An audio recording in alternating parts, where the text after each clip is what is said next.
Hi friends, welcome back to our channel. நீங்கள் இப்போ தான் தையல் கிளாஸ் போய் முடிச்சிருக்கீங்களா, இல்லை இப்போ தான் தையல் கிளாஸ் போகிறீங்களா? உங்களுக்கு தான் இந்த வீடியோ.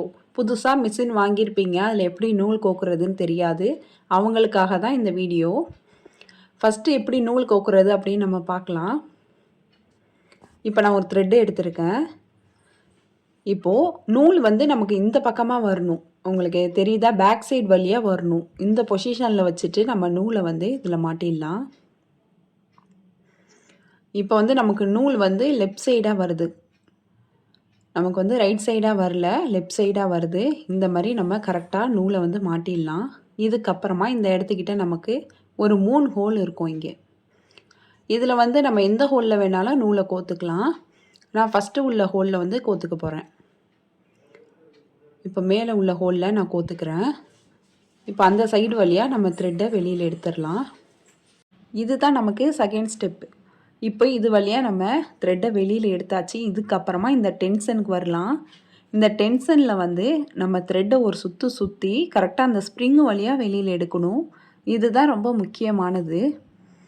இந்த ஸ்ப்ரிங்கு வழியாக த்ரெட்டை வந்து நம்ம வெளியில் எடுக்கணும்.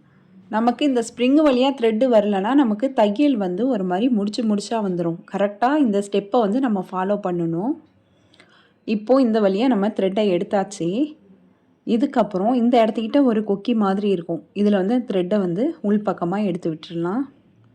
இதுக்கப்புறம் இங்கே ஒரு நாப்பு மாதிரி இருக்குது பாருங்கள். நம்ம வீலை சுற்றினோம்னா கீழேயும் மேலேயும் வரும். இப்போ நம்ம மேலே வச்சுக்கலாம். வீலை சுற்றிட்டு மேல் பக்கம் நாப்பு வரா மாதிரி வச்சுட்டு இப்போ இதில் வந்து நம்ம த்ரெட்டை கோத்துக்கலாம், நூலை வந்து கோத்துக்கலாம்.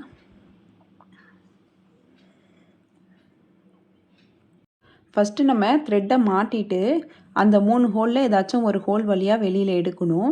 அதுக்கப்புறம் டென்ஷன் வழியாக சுற்றிட்டு அந்த கொக்கி மாதிரி இருக்கும், அது வழியாக மாட்டிட்டு அந்த நாப்பில் வந்து த்ரெட்டை கொண்டு வந்தாச்சு. இதுக்கப்புறமா லெஃப்ட் சைடில் வந்து ஒரு கம்பி மாதிரி இருக்கும், அதில் வந்து மாட்டி விட்டுறணும். அவ்வளோதான்.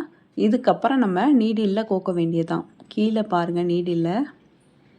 இந்த நீடிலில் நம்ம கோக்க வேண்டியதான். லெஃப்ட் சைடு வழியாக கோத்துக்கலாம். இப்போது ரைட் சைடு வழியாக த்ரெட்டை வெளியில் எடுத்துடலாம். நான் இன்னொரு தடவை உங்களுக்கு சொல்கிறேன். த்ரெட்டு வந்து நம்ம நூல்கண்டு அதில் வச்சதுக்கப்புறமா த்ரெட்டு வந்து லெஃப்ட் சைடு வரா மாதிரி நூல்கண்டை வச்சிடணும். அதுக்கப்புறமா இங்கே வந்து 3 ஹோல் இருக்கும். அதில் வந்து ஃபஸ்ட்டு ஹோலில் த்ரெட்டு விட்டாச்சு. உங்களுக்கு எந்த ஹோலில் வேண்டாலும் நீங்கள் விட்டுக்கலாம். அதுக்கப்புறமா இந்த டென்ஷனில் வந்து ரைட் சைடு வழியாக சுற்றி கீழ்ப்பக்கமாக சுற்றி லெஃப்ட் சைடு வழியாக இந்த ஸ்ப்ரிங்கு வழியாக நம்ம த்ரெட்டை வெளியில் எடுக்கணும். ஸ்ப்ரிங்குக்கு உள்ளே வரக்கூடாது, ஸ்ப்ரிங்குக்கு வெளியில் இந்த மாதிரி த்ரெட்டு வரணும். ஏன்னா அந்த மாதிரி த்ரெட்டு வரலன்னா நமக்கு நூல் முடிச்சா வரும், தையல் ஒழுங்காக வராது. இதுக்கப்புறம் இந்த இடத்திட்ட கொக்கி மாதிரி இருக்குது, அது வழியாக த்ரெட்டு அப்படியே அந்த நாப்புக்குள்ளே விட்டுட்டு இந்த லெஃப்ட் சைடில் ஒரு கொக்கி மாதிரி இருக்கும், அது வழியாக நம்ம த்ரெட்டை எடுத்து நீடில் கோத்தாச்சு. இதுக்கப்புறம் கேஸில் நம்ம பாபினை மாட்டி அந்த த்ரெட்டை மேலே வர வைக்கணும். இப்போ பாருங்கள், இது வந்து கேஸ் எடுத்திருக்கேன், பாபின் வந்து நூல் சுற்றி வச்சுருக்கேன். இந்த இடத்துக்கிட்ட ஒரு கோடு மாதிரி இருக்கும், அந்த வழியாக நம்ம உள்ள பாபினை போட்டுட்டு த்ரெட்டை இந்த வழியாக வெளியில் எடுக்கணும். இப்படி இந்த ஹோல் வழியாக நம்ம த்ரெட்டை வெளியில் எடுத்துடணும். அவ்வளோதான். பாபினில் நூல் சுற்றுறது எப்படின்னு ஆல்ரெடி நம்ம சேனலில் வீடியோ இருக்குது, பார்க்காதவங்க போய் செக் பண்ணி பாருங்கள். இப்போது இந்த பிளேட் மாதிரி இருக்கும், இதை நவர்த்தி விட்டுடலாம். இப்போ எப்படி பாபினை நம்ம இன்சர்ட் பண்ணுறதுன்னு பார்க்கலாம். இந்த இமேஜில் பார்த்தீங்கன்னா ஒரு இமேஜ் கீழ் பக்கமாக இருக்கும், ஒரு இமேஜ் மேல் பக்கமாக இருக்கும். இந்த கேஸ் வந்து கொஞ்சம் ஓப்பனாக இருக்குல்ல, அது மேல் பக்கமாக வச்சுட்டு லைட்டாக இப்படி அழுத்தி விட்டோம்னா கரெக்டாக போய் செட் ஆகிடும். இந்த மாதிரி சத்தம் வந்துச்சுன்னா நம்ம கரெக்டாக மாட்டியிருக்கோன்னு அர்த்தம். அந்த மாதிரி சத்தம் வரலன்னா கழட்டிட்டு திரும்ப மாட்டணும். இப்போது நம்ம நீடில் நூல் கோத்துருக்கோம், இதை ஒரு கையால் பிடிச்சிட்டு வீலை வந்து நம்ம பக்கம் பார்த்த மாதிரி ஒரு சுற்றணும். இந்த மாதிரி ஒரு சுற்றினோன்னா கீழே உள்ள பாபினில் உள்ள த்ரெட்டு வந்து நமக்கு இந்த மாதிரி மேலே வந்துடும்.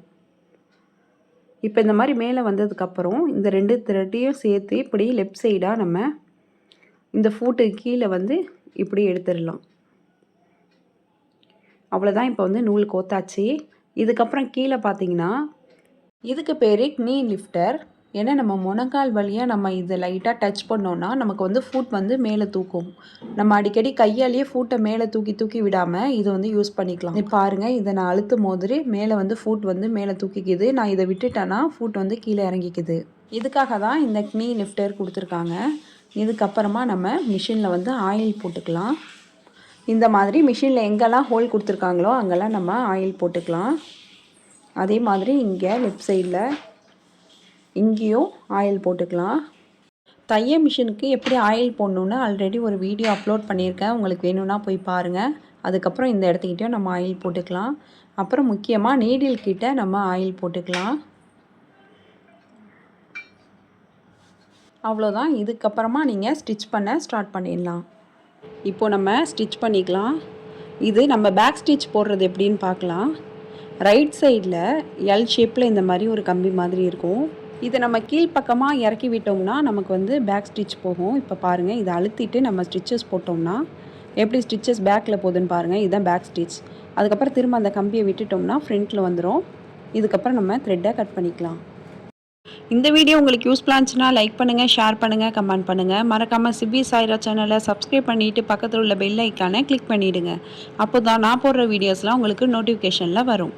மறக்காமல் ஹைப் பண்ணிவிடுங்க. தேங்க்ஸ் ஃபார் வாட்சிங்.